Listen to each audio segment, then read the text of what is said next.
الاسر foundation اور مکتبہ یاران کے اشتراک سے ہوٹل مہران میں علماء اور مفتیان کے لیے ایک منفرد ورکشاپ کا انعقاد۔ مفکر اسلام مولانا زاہد الراشدی اور شرعی ہیڈ اسٹیٹ آف پاکستان مفتی ارشاد احمد اعجاز نے گفتگو کرتے ہوئے کہا، البتہ اس شعبے کی، اس فیلڈ کی خصوصیت یہ ہے کہ سب سے مضبوط علمی کام اگر کسی شعبے میں ہوا ہے تو وہ مالیات اور اقتصادیات کا شعبہ ہے۔ آپ اس پہ کتابیں، مقالات جمع کرنا شروع کریں، ہزارہ مل جائیں گے، لیکن اگر آپ سیاست پر مقالے جمع کرنا شروع کریں تو علمی رخ پر کام کیے ہوئے مقالے آپ کو بہت کم ملیں گے۔ تقریر اور جلسے الگ بات ہے، میں اس کی نہیں کہہ رہا، لیکن علمی رخ پر اگر آپ یہ جاننا چاہیں کہ قانون سازی کیسے ہوتی ہے، پارلیمنٹری سسٹم کیسا ہے، پریزیڈنشل سسٹم کیسا ہے، سلیکشن کیسے ہے، دنیا میں جمہوری نظام مختلف ممالک میں کیسے چلتے ہیں۔ مولانا زاہد الراشدی نے الاسر فاؤنڈیشن کی اس کاوش کو سراہا اور مستقبل کے لیے خوش آئند قرار دیا۔ آج ایک مسئلہ معیشت کی، تجارت کی دنیا میں اہل علم کی ضرورت ہے، علماء کی ضرورت ہے۔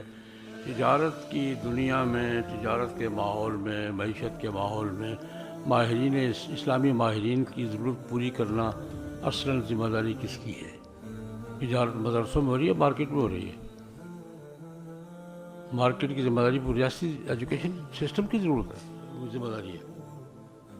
شرکا سے خطاب کرتے ہوئے ڈائریکٹر الاسر فاؤنڈیشن مفتی فضل سبحان صاحب کا کہنا تھا کہ وہ ان ٹچ رہیں اور واٹس ایپ کے ذریعے، فیس بک کے ذریعے، یوٹیوب کے ذریعے سے اور آفس میں آ کر اور فون پر رابطہ کر کے ہم ایک دوسرے کے ساتھ مل کر جب چلیں گے کولیبریشن کے ساتھ تو انشاءاللہ بہت مؤثر رول پلے کر پائیں گے۔